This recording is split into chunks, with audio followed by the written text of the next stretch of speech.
మరి కోటి కుటుంబాలకి రాష్ట్రంలో సన్న బియ్యం వేయడానికి దాదాపు 13,500 కోట్ల రూపాయలు మనం ఖర్చు పెడతాము. ఈ దేశంలో ఏ రాష్ట్రం కూడా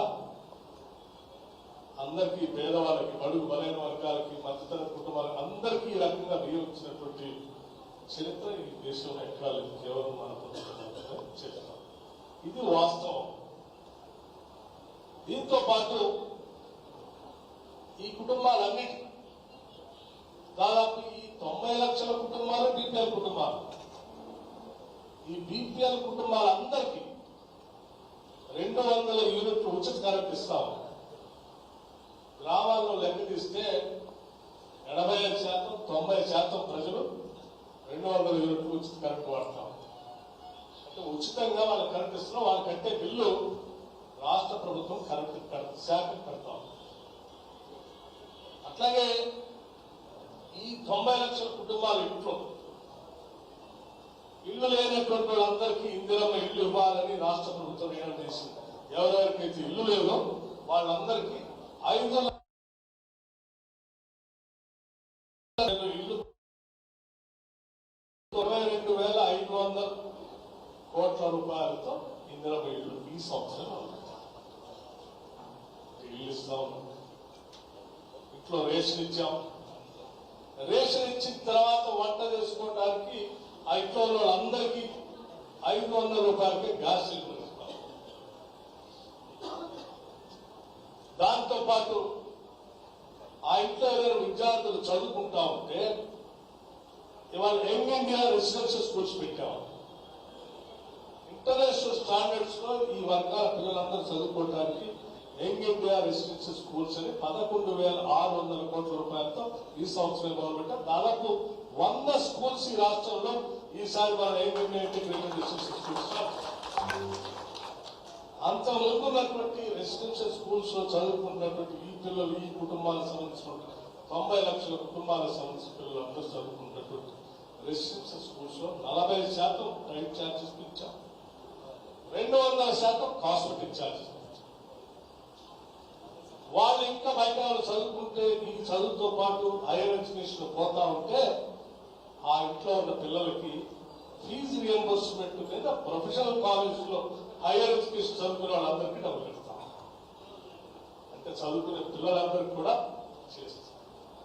ఆ ఇంట్లో పొరపాటు ఎవరికైనా ఒంట్లో బాగలేకపోతే వైద్యం చేర్పించుకోవడానికి 10 లక్షల రూపాయలు రాజు ఆరోగ్యశ్రీ కార్డు ఇచ్చి మనం పెంచాం. మన ప్రభుత్వం వచ్చిన తర్వాత గతంలో 5 లక్షలు. ఆ ఇంట్లో ఎవరైనా శక్తి ఉండి నేను పని చేసుకుంటే నాకు పని దొరకట్లేదు అని గ్రామాల్లో ఎవరైనా అడిగితే వాళ్ళకి ఈజీఎస్ కార్డు ఇచ్చి 100 రోజుల పని మన గతంలో ఏదైనా చెప్పాము కాంగ్రెస్ ప్రభుత్వం ద్వారా ఈరోజు పెద్ద ఎత్తున 100 రోజులు పని కల్పిస్తాం. నేను పని చేసుకోలేకపోతున్నా, వృద్ధులై ఉన్నాను, వికలాంగుడిగా ఉన్నానని ఆ ఇంట్లో ఎవరంటే వాళ్ళకి వితంతు పెన్షన్, వికలాంగుల పెన్షన్, ఓల్డ్ ఏజ్ పెన్షన్ ఇస్తా ఉన్నారు.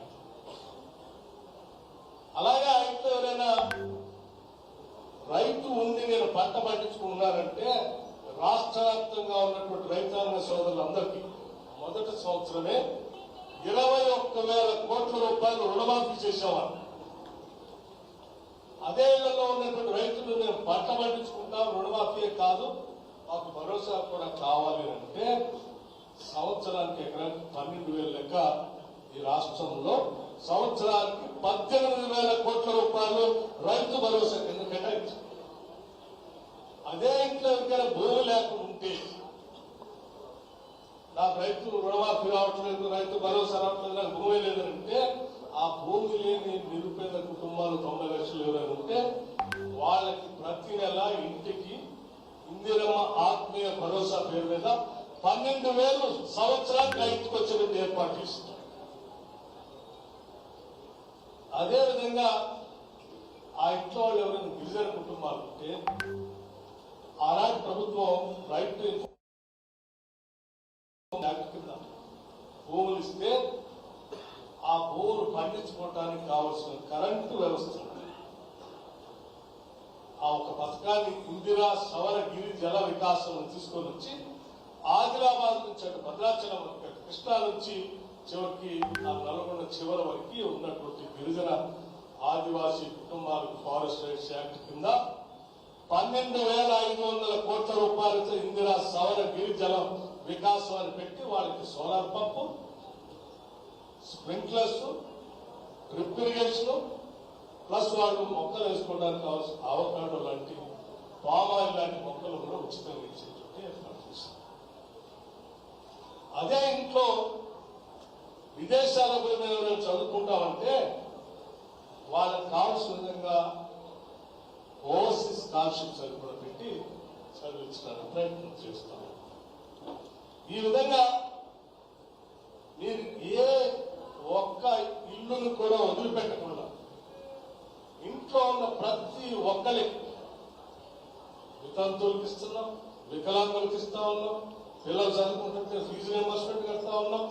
ఉద్యోగాలు చివరికి ఉద్యోగాలు పోవాలా ఇంట్లో అంటే మన ప్రభుత్వం రాగానే 56,000 ఉద్యోగాలు పబ్లిక్ సర్వీస్ కమిషన్ ప్రక్షాళన చేసి మొట్టమొదటి సంవత్సరం 56,000 ఉద్యోగాలు నిరుద్యోగ యువకులకు ఇచ్చారు. ప్రభుత్వ పరంగా ఉద్యోగాలు రాకపోతే ఈ కోటి కుటుంబాలకి ఈ రాష్ట్ర ప్రభుత్వం తరఫున 8,000 కోట్ల రూపాయలతో రాజీవ్ యువ వికాస్ పెట్టి నిరుద్యోగ యువకులకి స్వయం ఉపాధి పథకం కింద వాళ్ళ కాళ్ళ మీద వాళ్ళు నిలబెట్టడానికి కావాల్సిన కార్యక్రమం. ఎవరిని వదిలిపెట్టాం? ఎవరిని వదిలిపెట్టలేము. చివరికి మహిళలు జనాభాలో సగభాగం మహిళలు ఉన్నారంటే వాళ్ళ కోసం రాష్ట్ర వ్యాప్తంగా ఆర్టీసీ బస్సులు ఉచితంగా ఎక్కడి నుంచి ఎక్కడ తిరిగినా కానీ ఆ డబ్బులు మేమే కడతామని ఇవ్వాలే. ఇందాక సూర్యాపేట సమావేశంలో కూడా చెప్పాం. 6